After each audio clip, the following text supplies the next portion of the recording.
Okay, 2:30 na ng madaling araw. Nagsimula kami rito around 8:30 ng umaga.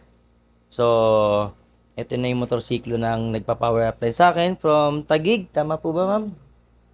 Okay, Taguig, yan yung kanyang layout. So, meron siyang eyeline, naka LED na signal light, then naka LED na MDL killer ba to? Ayan. Tapos, naka park light. Nilagyan ko ng park light na kulay blue. Tapos, ito na po yung harness niya. Ayan.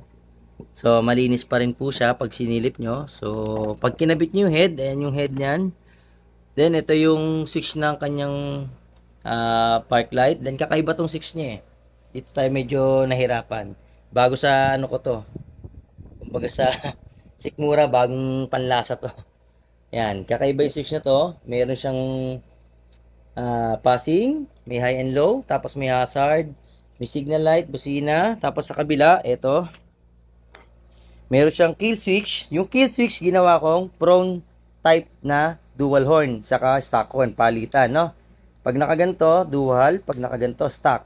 Then, ito yung switch niya ng park light. Unang pindot, park light, second na pindot, headlight. Okay, then starter button. Tapos, naka-quick throttle. At ito na yung resulta ng power appliance. Ito. Yun yung one relay setup. Tapos, yan. Malinis na malinis yung harness. Stock regulator ulit ha. Yan. Marami kayong kumukontra sa akin dito. Stock regulator po. Okay. Then, yan yung fuse. Dalawang fuse. 15 amps. Okay. May marking ako dyan. Ito yung main. Ito yung dual contact. Ay, yung dual horn. Sorry. Tapos, ayan. Nakapay ito siya. Okay. Medyo napagod ako dito. Then, naka-voltmeter yan. So, mamaya pakita ko yung output after kong assemblein. Ma'am, okay lang? I-ano ko kayo? Sama ko kayo lahat? Okay. So, ito nga po pala yung aking customer from Taguig. Ayan po sila. Yan. Oh, baka may gusto kayong shoutout? Shoutout nyo na. Kay RR. Yun. Okay, ayan. Mga tropang Taguig. Alright. Okay po. So, abangan nyo. Assembling ko lang to. Then, pakita natin yung output ka. Power appliance. One relay setup.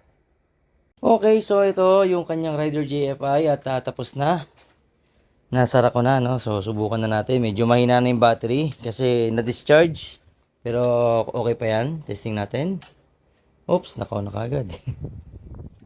Yan. Off. Then, 12.1 lang. Ito yung starter button.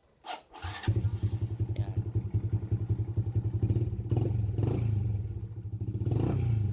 Okay, good na yung charging. Hindi na katulad kanina, naglolo ko. Tapos, buksan natin lahat. Headlight. Ayun yung headlight. Okay. Then, MDL. High. High. Hazard. Then, yung kanyang eyeline. Ito. Patayin natin yung hazard. Pakita natin yung eyeline. Yun, no?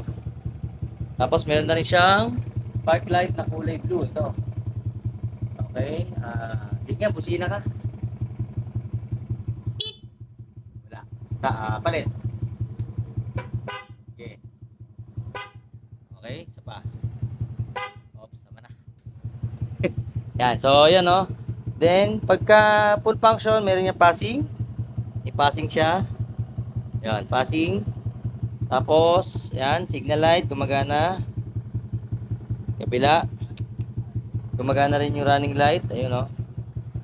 Yan. Alright, so ito, finish na po yung kanyang power appliance. At medyo inabot na ng madaling araw dahil dito sa switch. So, bagong switch to.